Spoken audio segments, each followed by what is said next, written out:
Puji syukur kita panjatkan kehadirat Allah Subhanahu wa taala, Tuhan yang Maha Esa. Atas ridho dan karunia-Nya kita masih bisa hadir pada hari ini dengan sehat walafiat. Amin. Yang terhormat kepada Ibu Dr. Randa Hajah Siti Krisnawati MPD selaku dosen pembimbing, selaku dosen pengajar mata kuliah soft skill yang saya cintai dan saya banggakan kepada teman-temanku.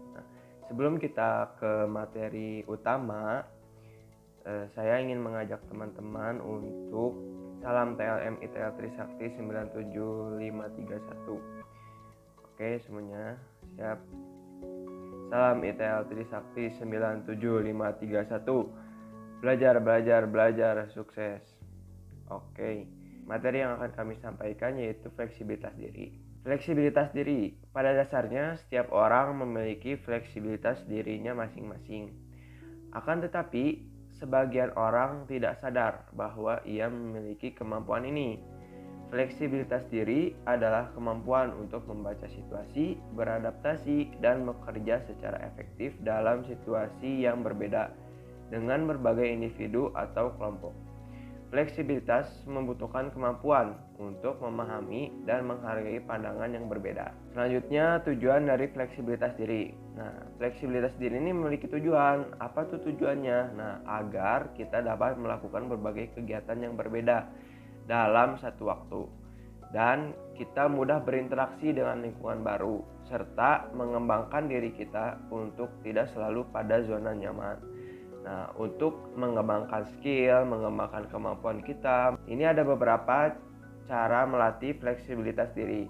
Yang pertama, mulai dari hal yang kecil. Nah, menjadi fleksibel tidak terjadi dalam waktu yang singkat. Nah, berusaha fleksibel dengan terburu-buru atau terlalu keras akan sia-sia dan justru bisa membuat kita ke langkah awal. Daripada terburu-buru, mulailah dengan mencoba hal-hal di waktu luang Anda. Ubah lingkungan dan kebiasaan. Yang kedua, rilekskan pikiran.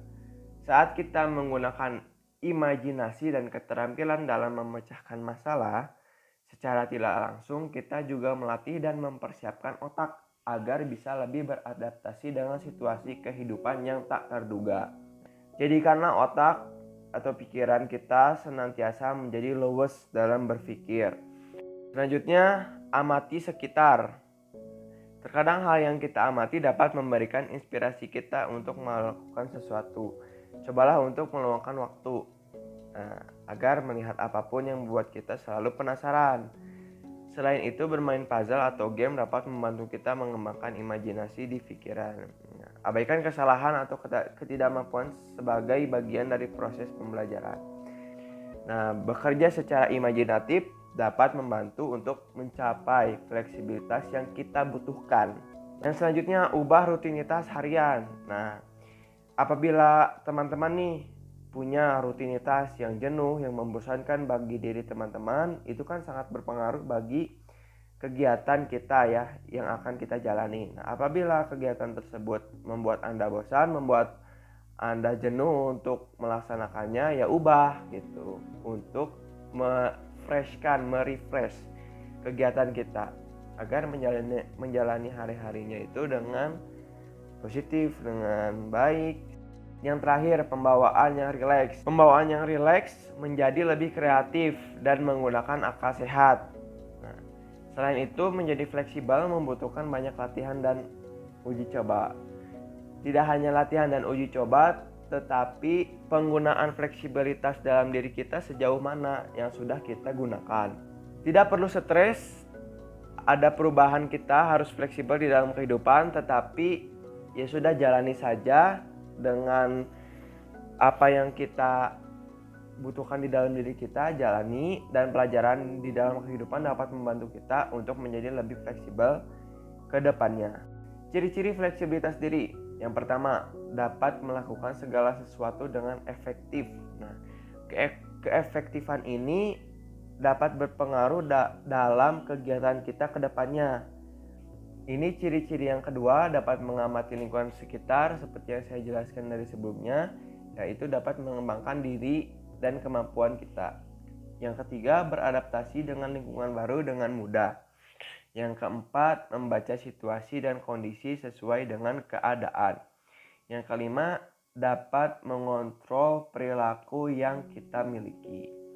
Nah, dapat mengontrol perilaku yang kita miliki itu adalah penempatan diri kita dalam hal tertentu. Seperti contoh dalam hal rapat ya, kita harus menjalaninya dengan serius dan tanggung jawab. Apabila kita dihadapkan dengan teman-teman yang selalu berguyon dengan kita, ya kita mengontrol perilaku kita sesuai dengan teman-teman yang suka guyon gitu. Jadi kita ceria, kita berbagi lelucon dengan teman-teman. Fungsi fleksibilitas diri.